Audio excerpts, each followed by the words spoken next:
Príliv a odliv pozná každý z nás. Vieme, že tento jav sa deje napríklad v spojitosti s oceánom a zapríčiňuje, že hladina vody buď stúpa alebo klesá. No možno to nie je na prvý pohľad také jasné, ale táto sila, ktorá spôsobuje aj oceánske vlny, je oveľa viac než len to, pretože nepôsobí iba na našej Zemi, ale aj v celom vesmíre a pre astronómiu je nesmierne dôležitá. V minulej epizóde sme si povedali pár vecí o gravitácii a na základe toho si môžeme vysvetliť, ako fungujú slapové sily.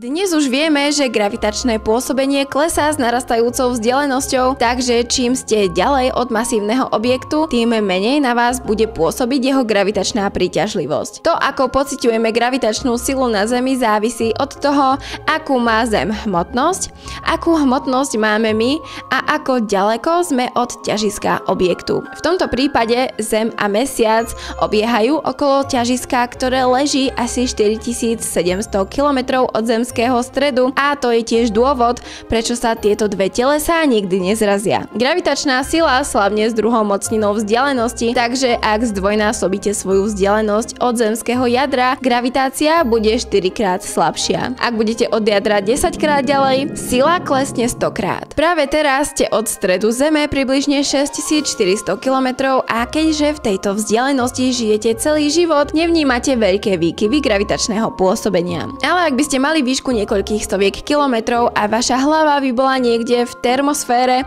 gravitácia by tu klesla asi o 10 až 20%, čo už je celkom dosť veľký rozdiel, ktorý by ste pocítili okamžite. Preto ak máte výšku 2 metre, necítite rozdielne gravitačné pôsobenie na vaše nohy ani na vašu hlavu. Slapové sily pôsobia medzi dvoma objektmi, kde jeden gravitačne ovplyvňuje ten druhý. V našom prípade sú tieto sily medzi Zemou a Mesiacom, ktorý okolo nás obieha a vyvoláva príliv a odliv. Slapové sily závisia od viacerých faktorov. Od hmotnosti objektov, s čím sa spája veľkosť gravitačnej sily. Ďalej závisia od veľkosti objektu a od vzájomnej vzdialenosti dvoch telies, ktoré na seba nejak vplývajú. Čím je objekt ťažší a hustejší, tým budú účinky slapových síl silnejšie. S narastajúcou vzdialenosťou však bude mať táto sila menší účinok. Všetko je skrátka o parametroch astronomických telies a o gravitačných interakciách medzi nimi. Jedna z najdôležitejších vlastností slapových síl je, že vplyvom nich sa teleso dokáže rôzne naťahovať a platí, že na jednej strane telesa je toto pôsobenie silnejšie. V našom prípade má Mesiac oveľa menšiu gravitáciu ako Zem, pretože má aj menšiu hmotnosť. Keďže je vo vzdialenosti asi 380 000 km, jeho gravitačná sila má na ľudí dosť malý účinok a v porovnaní s touto vzdialenosťou ste dosť mali aj vy. Ale Zem je asi 81 krát hmotnejšia ako Mesiac a má takmer 13 000 km. To znamená, že strana Zeme privrátená k Mesiacu je asi o 13 000 km k nemu bližšie ako druhá strana Zeme, takže tieto sily na ňu pôsobia oveľa viac. Strana Zeme privrátená k Mesiacu pociťuje silnejší ťah smerom k nemu a odvrátená strana Zeme cíti túto silu slabšie.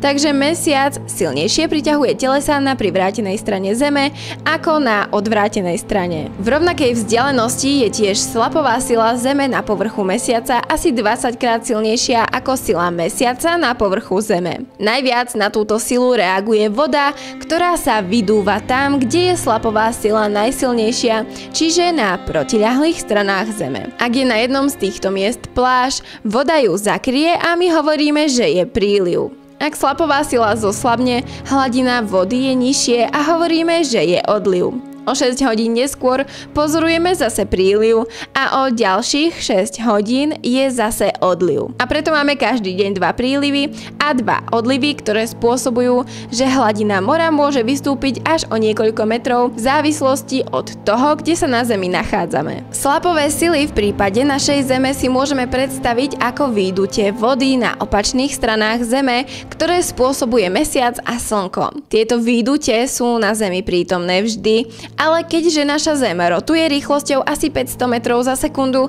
rôzne prechádza týmito miestami a preto nemôžeme príliv vidieť vždy. Ak sú Slnko, Zem a Mesiac v jednej rovine a vytvoria syzígiu, o ktorej sme si už hovorili v minulých dieloch, vtedy nastáva spln Mesiaca. V nove sú v jednej rovine zase Slnko, Mesiac a Zem. No a práve v toto obdobie splnu alebo novu môžeme pozorovať najsilnejší príliv, a to práve vďaka Slnku. Na druhú stranu najslabší príliv a odliv môžeme pozorovať, ak sú Slnko, Zem a Mesiac v uhle 90 stupňov, pretože vtedy sa ich slapové účinky navzájom rušia. Slapová sila však nepôsobí len na vodu, ale aj na všetko okolo nás a dokonca môže natiahnuť pevninu asi o 30 cm. Tento účinok je síce malý, ale merateľný. Avšak tým, ako sa Zem otáča, ťahá za sebou aj tieto výdutie vody. Je to kvôli treniu medzi vodou a oceánskym dnom a preto je slapová vodná vlna trochu napred voči Mesiacu a tým pádom ho za sebou ťahá a zvyšuje jeho rýchlosť na obežnej dráhe. To je tiež dôvod, prečo sa spomaľuje rotácia našej Zeme. Kedysi, keď bol Mesiac k nám bližšie, boli aj dni na Zemi kratšie. Asi pred miliardou rokov trval jeden deň na Zemi len asi 19 hodín a za 200 miliónov rokov bude mať 25 hodín. Taktiež to zapríčiňuje, že Mesiac sa od nás vzdialuje asi takou rýchlosťou, akou rastú vaše nechty. To znamená, že za rok sa od nás vzdiali asi o 3,8 cm. A aj preto je zo Zeme viditeľná len jedna strana Mesiaca. Mesiac sa otáča okolo svojej osy rovnakou rýchlosťou, akou obieha okolo Zeme. Takže sa otočí okolo svojej osy približne raz za mesiac a obíde nás tiež raz za mesiac. Je to jav, ktorý sa netýka len nášho Mesiaca, ale je pomerne bežne pozorovateľný vo vesmíre a nielen medzi planetami a ich mesiacmi. Vo vesmíre môžeme pozorovať aj galaktické slapové sily, čo sú prílivové sily, ktoré zažívajú objekty vystavené gravitačnému poľu galaxie. Účinky tohto typu prílivu sú pomerne zložité a vo veľkej miere závisia od správania jednotlivých objektov v rámci planetárneho systému. Pri galaktických kolíziách sú galaxie vystavené veľmi veľkým slapovým silám, ktoré často vytvárajú najvýraznejšiu formu tejto sily. Ak okolo seba prejdú dve galaxie, navzájom sa kvôli gravitácii deformujú. Tak ako máme dva prílivy na opačných stranách Zeme, tak aj galaktické slapové sily vytvárajú tiež dva prílivy na galaktických ramenách. A keďže slapové efekty sú najsilnejšie v bezprostrednej blízkosti veľkej galaxie, je obzvlášť pravdepodobné, že budú ovplyvnené aj malé galaxie v ich blízkosti, čo môže vážne ovplyvniť ich štruktúru. Tento efekt môžeme pozorovať napríklad na galaxii M32, ktorá obieha okolo galaxie Andromeda. V blízkosti čiernej diery, kde je gravitácia neuveriteľne intenzívna, sú slapové sily také silné, že ak by ste spadli do nejakej menšej čiernej diery, vplyvom nich by vás natiahlo ako špagetu, pretože na vaše nohy by pôsobila oveľa väčšia gravitácia ako na vašu hlavu a následne by vás roztrhalo. Toto ale neplatí pre supermasívne čierne diery, no celá problematika týkajúca sa týchto objektov a toho, aké všetky scenáre by sa vám mohli stať, ak by ste nedaj Bože do nejakej spadli, je trochu zložitejšia, takže si o tom povieme až za pár mesiacov v epizódach o čiernych dierách. Dôležité je, aby ste vedeli, že slapové sily fungujú všade tam, kde je gravitácia, čo sa nám bude hodiť do budúcna, keď si budeme hovoriť o gigantických štruktúrach, ktoré sa vo vesmíre ukrývajú. Na budúce uvidíte. Takže pravdepodobne sa v nej nachádza viac planét ako hviezd. Dlho sme ani nevedeli, že naša Zem je guľatá a tí, ktorí si dovolili rozmýšľať inak,